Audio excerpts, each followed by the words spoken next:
ancient civilization began around Africa, around the Mediterranean Sea. And since then, Africa has lagged behind other comparable continents. In fact, all continents. Why is it so? Why is it that Africans have continued to fare really worse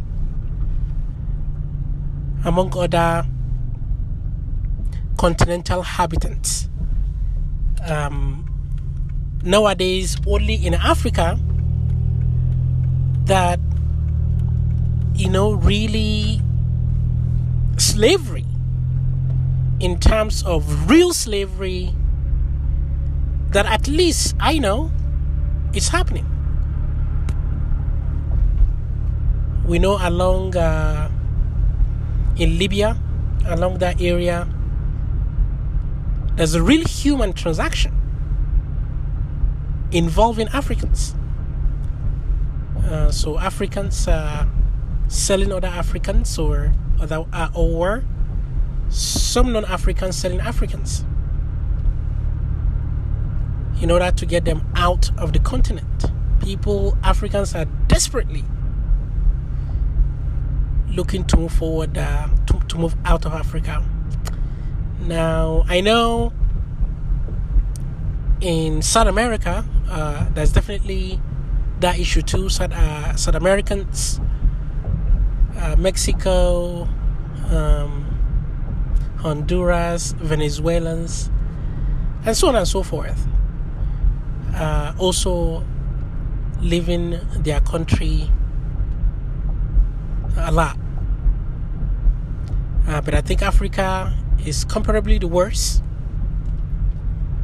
Africa has fared a lot worse than other continents in terms of scientific development,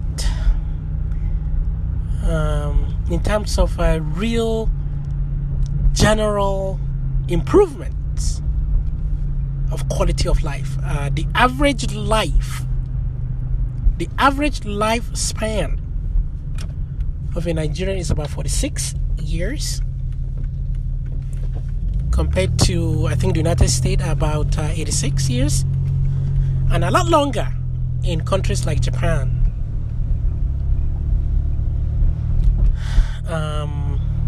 None of these places are perfect, but despite the imperfections of everybody, Africans have fared a lot worse.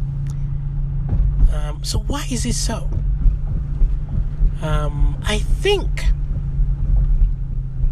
and this is not something that at least I know has been researched on, I think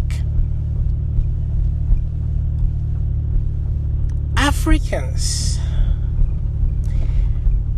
have one of the worst have the most severe disregard of property. What I mean by that is, when it comes to property rights, Africans are one of the worst, in my own opinion. Like I said, this is not backed by research.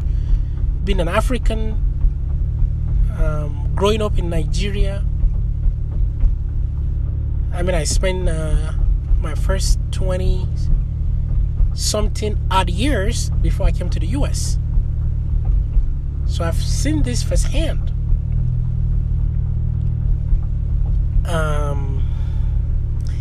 We do not have the regard for individual property rights. We have collective property rights. The idea of, for example, of, for example, I know in my life personally, when we built our house, and we're still working on it, my brother called me and he wanted to move in, and he was telling me that my home is his home. And we later had an issue where he actually wanted to mortgage my house, our house, so he would get some loan. So this is an example of just the general sense of how Africans regard property. Property is usually, we have a sense. I mean, it's owned individually, but we have a sense of owning it collectively. So your family stuff is your own. You can use it without even talking to them or asking them.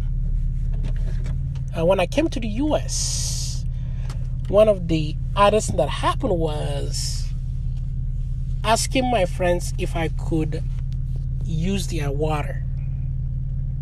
Yes, you heard me right. If I could drink their water in their fridge. And I find that really, really odd. Now, that is just my own experience. Where I grew up, I could go to my sister's house. I don't have to ask her for at least water. I can drink water. When she has food, when she had food, I ate her food without asking her. Literally, without asking her. I could fetch my sister's food without asking her. Maybe not all Africans do that, but in my culture, that is very, very common. So many of my friends have contacted me asking me for money. Not small money, a lot of money. At least in Nigerian currency. I've had someone ask me for ₦500,000 naira.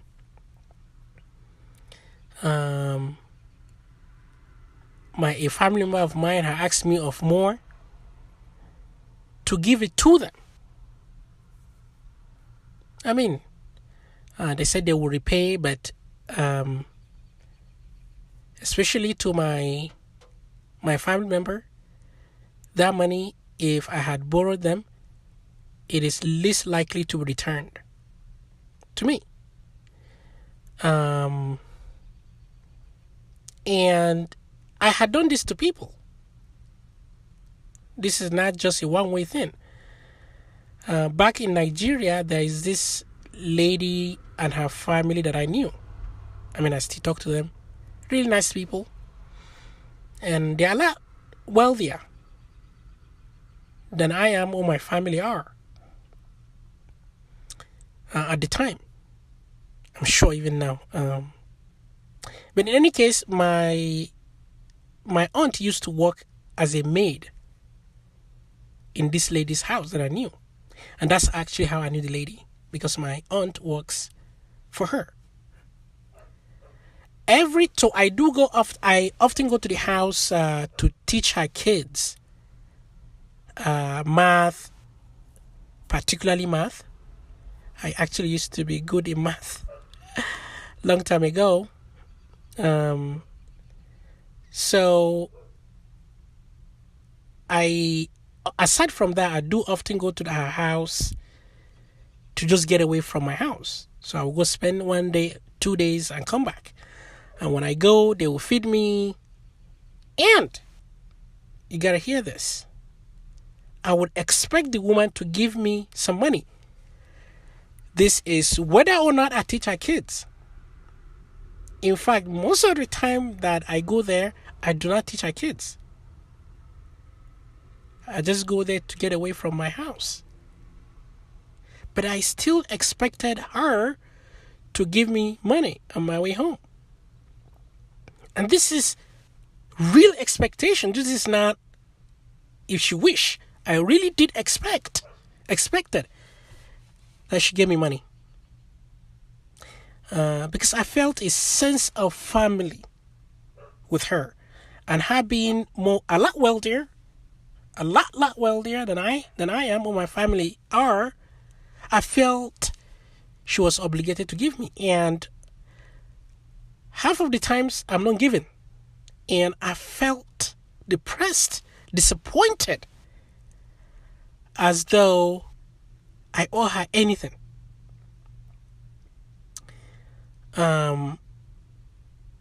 So this is the sense of property with Africans. We know in Tanzania, for example, when during the period of independence, still now, people still practice communal ownership of land. Before the independence, even a lot more, because then there was no country. These countries don't really exist, so there's no common constitution that binds all this land together.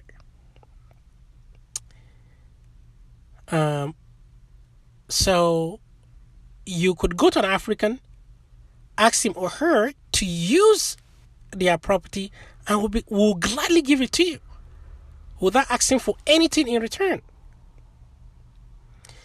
So we are really lax. Our sense of property, personal property, it's mine, you can't use it, kind of thing, it's not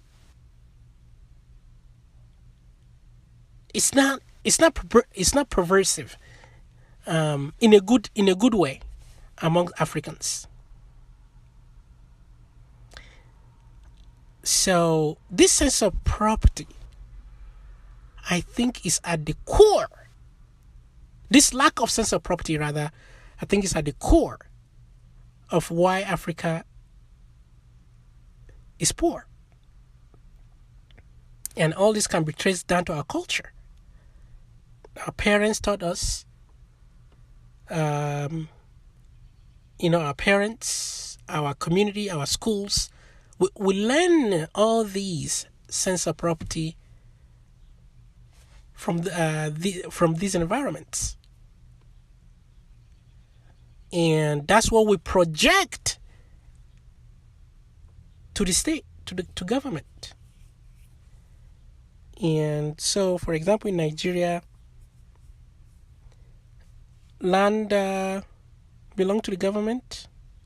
We rented from them, even though there was a circumstance that led that to happen.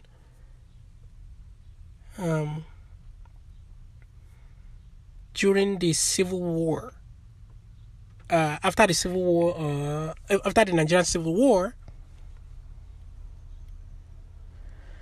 the military government decided to decree, in order to avoid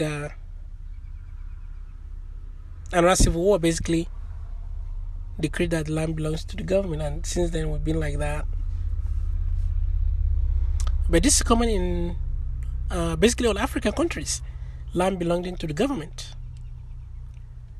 Government seizing land and all of that, and we are okay with that. We feel a sense that this property is common. You could use it, I could use it, that kind of thing. This is not the same, I believe, in other countries, in other continents. They have strong sense of property.